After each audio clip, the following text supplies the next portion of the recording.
former research scientist and stand-up comedian, and I work at SciCom, a science comedy consulting agency. When I tell people my job, they think it's made up, but it's not. We have an office. Look.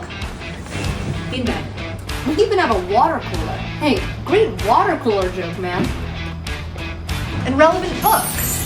This is our motto. You can also help with your social media. We even hired Willa, who was born in the 2000s. Scary. She can help with all the ring light stuff. Slay. Nope. Oh, hey, look, it's our founder.